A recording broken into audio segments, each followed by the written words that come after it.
আমি তো বলছি, আমি যদি কোনো অন্যায় করি, আপনারা আমার গালে যদি দুটো চড় মারেন, আমি কিচ্ছু মনে করব না। যদি আমি দেখি ইয়েস আমি গিলটি। আমি জীবনে জেনে শুনে কোনো অন্যায় কারো করিনি। ইভেন আমরা ক্ষমতায় আসার পর আমি একটা সিপিএম ক্যাডারের চাকরি খাইনি। তাহলে তোমরা কেন খাচ্ছ? দেবার ক্ষমতা নেই, কারবার ক্ষমতা আছে। আমি অশোক গাঙ্গুলির একটা ভার্ডিক্ট দেখেছিলাম সিপিএমের আমলে। চাকরি নিয়ে একটা কেস হয়েছিল। উনি বলেছিলেন রায়তে যে সংশোধন করে নাও যদি ভুল থাকে। চাকরি খাওয়ার কথা বলেনি। আর এখন রোজ কথায় কথায় 3000 চাকরি বাদ, 4000 চাকরি বাদ। কেউ যদি নিচে তলায় অন্যায়ও করে থাকে, আমাদের এখানে গণতান্ত্রিক দল, সবাই তো আমার তৃণমূলের ক্যাডার নয়, বা সবাই আমার গভর্নমেন্টের ক্যাডার নয়। গভর্নমেন্টের ক্যাডার হলেও তারা কোনো না কোনো পলিটিক্যাল পার্টির সমর্থক। তারা নিচে বসে যদি কেউ অন্যায় করে, আমার লোকও অন্যায় করে, আমি ন্যায় পথে থাকবো, আমি অন্যায়ের বিরুদ্ধে ব্যবস্থা নেব। এটা আমার চিরকালের স্বভাব। কিন্তু আমি একটু ভেবে দেখতে বলবো, কালকেও 2 জন সুইসাইড করেছে। যদি কেউ ভুল করে থাকে তার দায়িত্ব তারা নেবে কেন?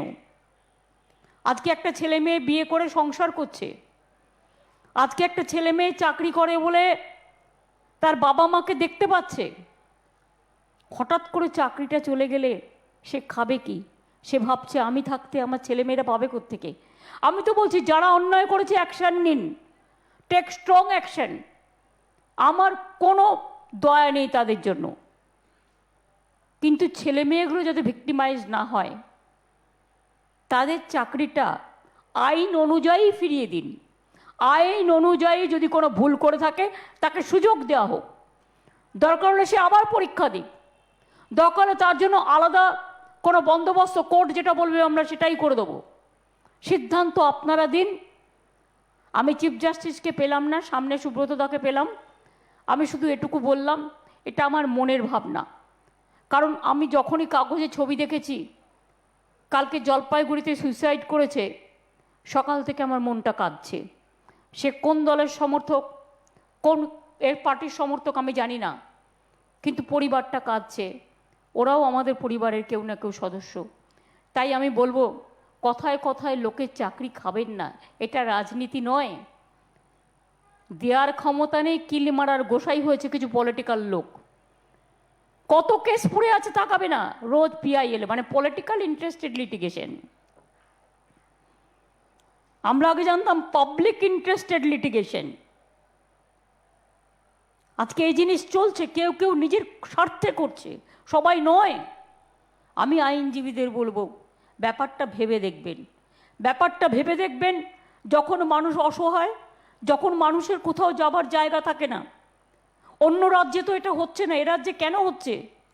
আমাকে আপনাদের পছন্দ না হতে পারে, আমার পার্টিকে আপনাদের পছন্দ না হতে পারে, আমার গভর্নমেন্ট এত মানবিক কাজ করার পরেও আপনাদের পছন্দ না হতে পারে। যা ইচ্ছা আমাকে দুবেলা গালাগালি দিন, দরকার হলে মারুনও আমায়, আমি তার জন্য কিছু মাইন্ড করব না। কিন্তু প্লিজ দয়া করে রাজ্যটার বদনাম করে ছাত্র যৌবনের খাবার অধিকারটা কেড়ে নেবেন না, এটুকু আমার সকলের কাছে আবেদন থাকবে। এবং এই সব কেসে আমি মানবিকভাবে সবার পাশে ছিলাম, আছি এবং থাকব। আজকে আমি কৃতজ্ঞতা জানাই ডিস্ট্রিক্ট জাজকে আমাদের এই অনুষ্ঠানে আমন্ত্রণ জানার জন্য। আমার বার কাউন্সিলকে আমি শ্রদ্ধা জানাই। অতীন্দ্রবাবু যেভাবে এই বয়সেও তিনি যেভাবে একেবারে আর্গুমেন্ট করার মতো পুরো রিসার্চ করে এসে, স্টাডি করে এসে আমাদের কাছে যে বক্তৃতা দিলেন, আমাদের অনেক দিন এটা মনে থাকবে।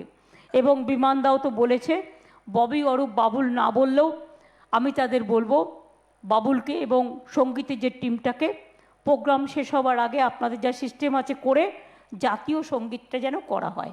কারণ জাতীয় সঙ্গীতটাকে মর্যাদা দিলেই গভর্নমেন্টের প্রোগ্রাম সবসময় সম্মানজনক হয়।